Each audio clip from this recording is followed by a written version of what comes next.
attracted you to becoming a health professional to begin with? So for me, like I've always been into sport. So it was one of those things where you finish high school and I wasn't too sure where I was going to go. So I thought health and fitness would be the way for me, to attack kind of my after school life. So I went straight into doing a sports coaching at UC. Didn't quite like the studying straight after school, so I stopped, did a PT certificate, and then kind of just learnt. Just an online course, so it was pretty basic, but just getting the certificate and then just going into it. But like, yeah, just being in the fitness industry, I think is the only thing I've really had a true passion for. Like, I was never passionate about business, like actual business and economics or anything like that, or it's only the only thing I was really passionate about. It's kind of something I've done all my life. And yeah, Where'd you start out at when you got I your, peaked then. your personal, yeah, So I was a lucky big enough to box gym? touch Ray. So I've Oh, been that's ideal. pretty fortunate in the idea of like I've got this whole gym of that my family and I've built from the ground, so I can kind of start here. And you know, it wasn't So really you would have seen from the start then the kind of struggle of starting from the ground. yeah, How do you acquire clients? How do you exactly, get yeah. So leads? it's All of like that I was stuff. by myself, like wouldn't have any other kind of PTs that were experienced or anything like that. Like we'd have me, a couple of the boys, so we kind of just kind of the went for it at the start, like no real plan, no system, no nothing, just went out there and just tried to do it. Um, but yeah, it But you had was. a community. I had the community of the gym itself, yeah. I still remember when my first clients came in. Some bloke came and said, "Yeah, we're looking for a trainer to train us 3 times a week," and I was like, "Sweet as," but in my brain, I was like, "Oh fuck, like here we go." My first kind of client. What do I do? No idea. Like you can do all the PT stuff online and stuff like that. Like that's easy stuff, but actually being able to do it in person, like create a relationship with people, and have people pay you for a service that you need to give them is a bit more of a pressure situation, But just learning on the job, but yeah, like I said, I was lucky enough to go straight into a gym where I just had very little. I had very little risk. Like I had a job here as Yeah. well as a trainer. There wasn't much risk for me here, which I'm pretty grateful for. Compared to what a PT now would go into, like that obviously have the risk of not having any clients straight away, not being able to pay their rent that they have to get. It's a pretty tough job to run full time. It takes a long time. I don't even know what the fucking question was now. What were we talking about? No, Oh, that that was was good. That was perfect. good. That was perfect. Yeah. Um, Next one would be, in your opinion, what are the key advantages and disadvantages of being a new personal trainer entering the industry? yeah, nice. Well, disadvantage is just kind of like we've touched on there. Like, I feel like in my experience with now I'm a bit more experienced and having some PTs working for us in the last few years, I think a lot of PTs expect you to kind of just be kind of given clients on a platter kind of thing. They expect you to just be given consults, and those consults are turned straight into 5-day a week sessions and all that kind of stuff. It's actually really fucking hard. Like it's really hard trying to build a client base. Firstly, like trying to build a reputation for yourself. It's really hard. Trying to, and then I think just hard. It takes hard work. Like you got to wait. You're up early in the morning. You're at the gym all day. You're working late at night. You're constantly trying to work on things outside the gym to make you better, like your social media, or if you're doing some extra study or something like that. That's one of the disadvantages. Like, but then again, that can be overcome by just a bit of hard work. Just knowing that Mm. you're not going to just go to a gym and they say, "Yeah, I'd love you to be a PT here," and just not expecting to get 25 clients straight off the rip. It's going to be a grind, and you're going to have to push through that quite a bit. Yeah. Advantages though, like I was thinking, like even just now, I've been sat here just before you guys jumped on. I was just doing like a free speed course online. Like there's so much information out there online that can help young PTs or new PTs or people in the fitness industry in general to like become better trainers. Like there's endless amounts of information for free or on online that you can just attack. Like it just takes a bit of perseverance, right? Yeah, I think that's an interesting point that you brought up. And I think it's probably something that a lot of young or young or new personal trainers or people who are looking to get into it think that they'll just sign up with a gym and that they'll automatically get a whole laundry list of clients right away, right? And it's not like that. So I mean, that's the type of information we're trying to get out to people as well. That it's not quite as simple as you're getting a job and it's like, you go in and you get all these clients and you get a salary or anything like that. It's quite a bit different to that, right? Very self-driven, eh? Like you need to have a lot of work ethic. Yeah, exactly right. Like you don't get to go into a job and you're not guaranteed that you're going to get paid for 8 hours of work. Like you could be at the gym 8 hours, but get paid for three. Because you might only have three clients. Some might not show up, or have some free consults you got to run. Like you got to do a lot of time for free, but it's just about grinding away at it, I guess. So. Yeah. So that point in particular there, that you're not being paid just for showing up, right? You're getting paid when your clients show, when you're actually training your clients. So I think that's an important distinction for people considering the career, is that it's not like a typical job where you show up and you're on a salary, or if you show up and you're on an hourly wage, you show up and you get paid by your clients. You're not getting paid by the gym itself, right? Yeah. Awesome.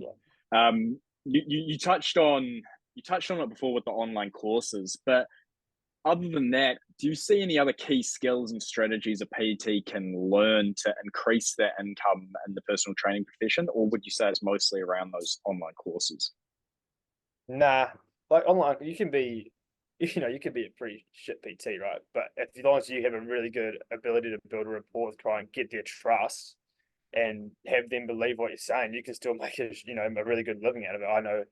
I mean, I've had a few PTs come in here that had a pretty decent clients. So I look at what they're doing with it. I'm like, what the fuck are you doing? Like, it makes no sense scientifically, but like, their clients buy into it and they're really passionate about it. Like, you don't have to be a genius PT to do that. It's really about being able to build rapport with the client and, breaking down those walls and barriers. Like some PTs, like again, I keep referring to some I've had in the past, they really struggle to interact and build that kind of relationship with their, even if they're doing like a consult, like 3-minute consult, half the time you meet the person for the first time, it can be quite awkward. It's just learning how to build a relationship. I reckon that's probably the single most important thing, especially as a new trainer, like just building a rapport. Just on that as well.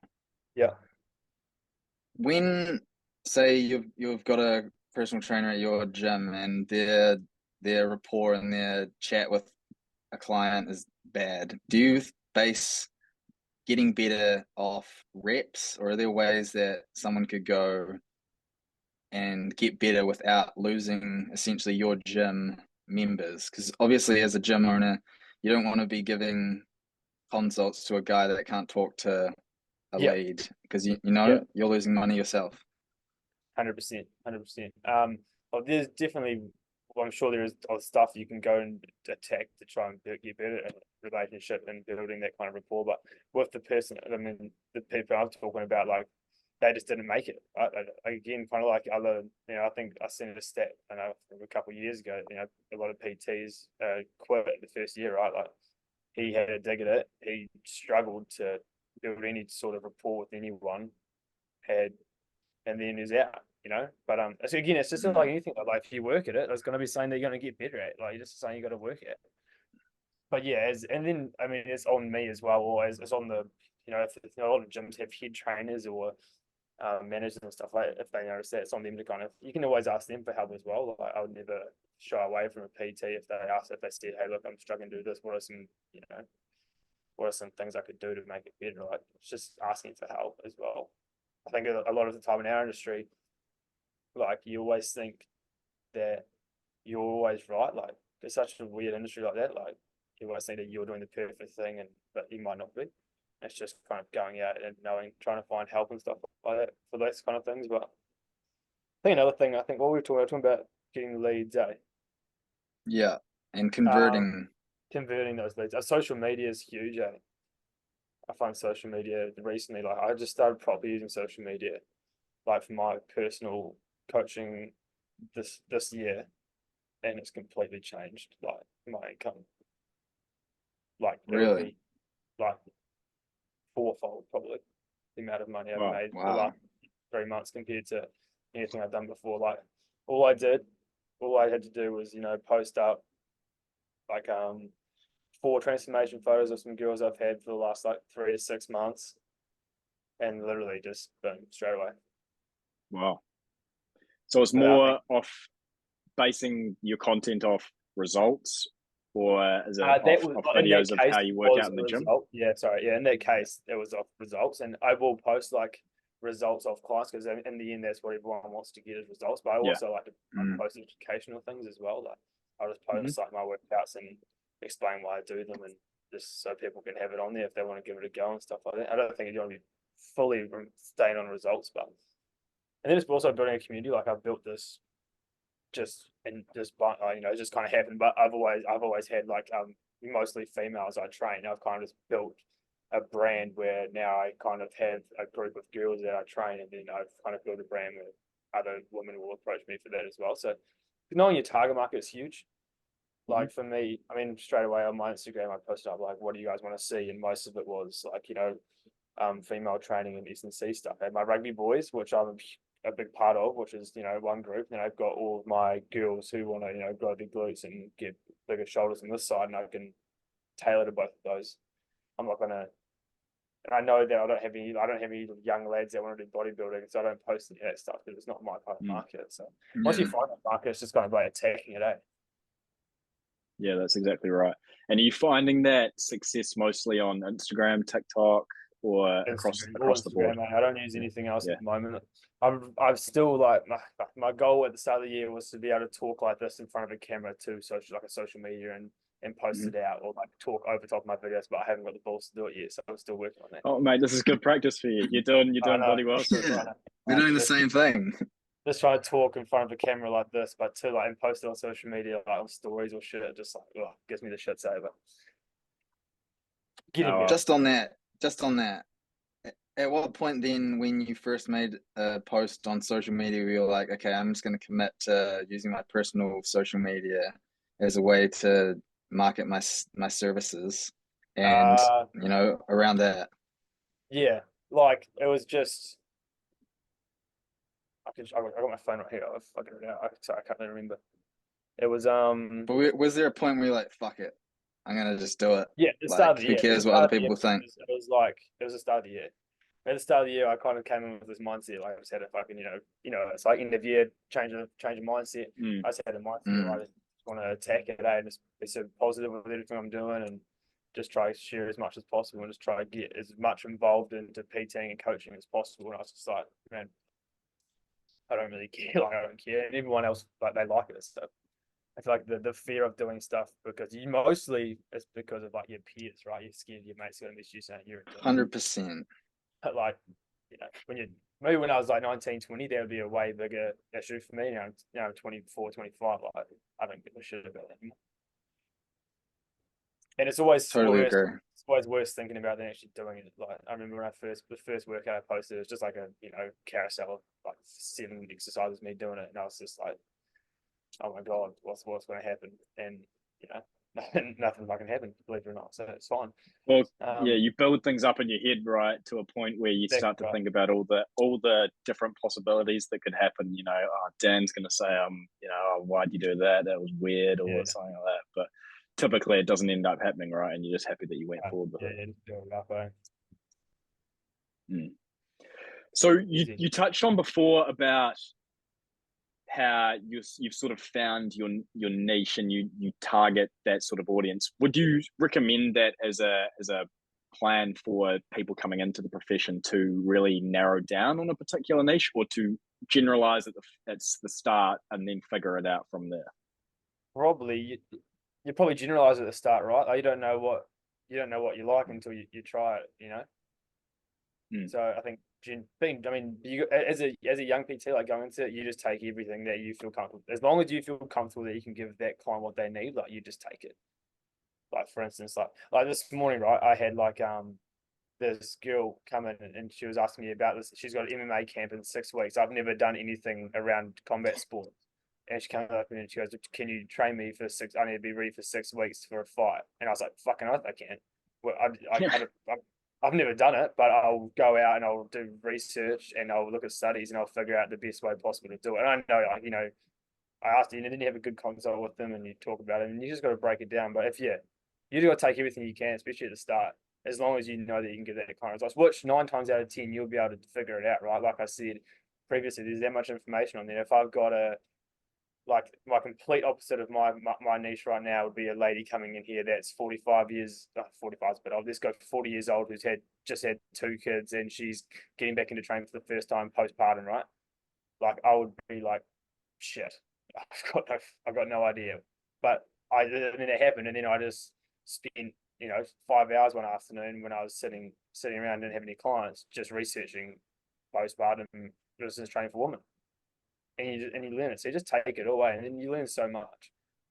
And then you'll find stuff that you're really passionate about. Like obviously, I took all these things, and I found my passion was the strength conditioning, and then also like just so having to be female training as well. So just taking that.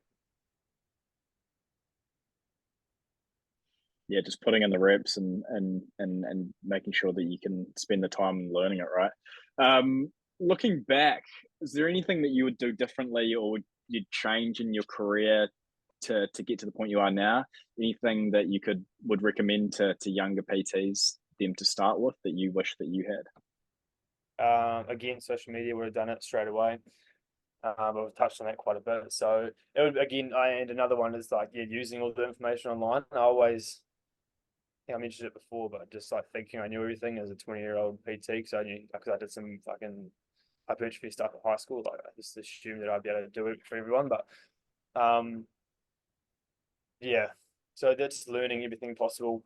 That's like the main thing. Just learn. Like there's no point in a young PT's career when they're going to be working 9 till 5 Monday to Friday.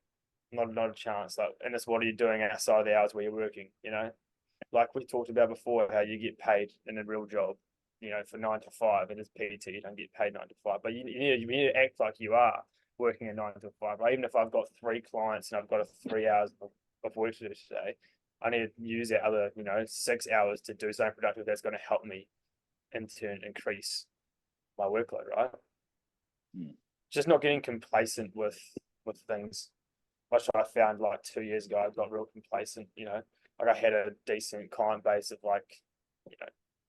15 sessions or something a week. Plus, I'm working I was a manager as well, so I was getting like a decent enough income, and I just got complacent. I was lazy with my programming. I was lazy with my recording of data, and it's just not getting complacent. Just keep pushing your knowledge around that stuff. Another one I learned recently when I've gone into more strength and conditioning side, and Dan could probably test this as well, is like trying so hard to be like to the book, like trying so hard to look at every single research study and try and make a program so perfect.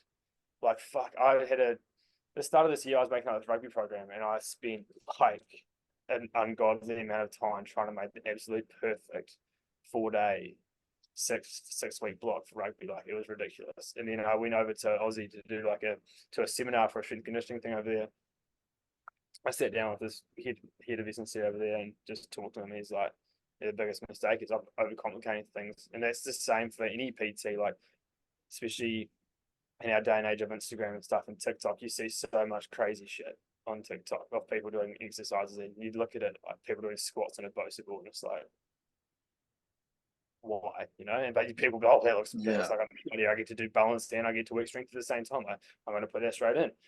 And it's just the idea of like just having a systematic approach to things, like having it's like I'm going to have a squat, hinge, lunge, press, pull.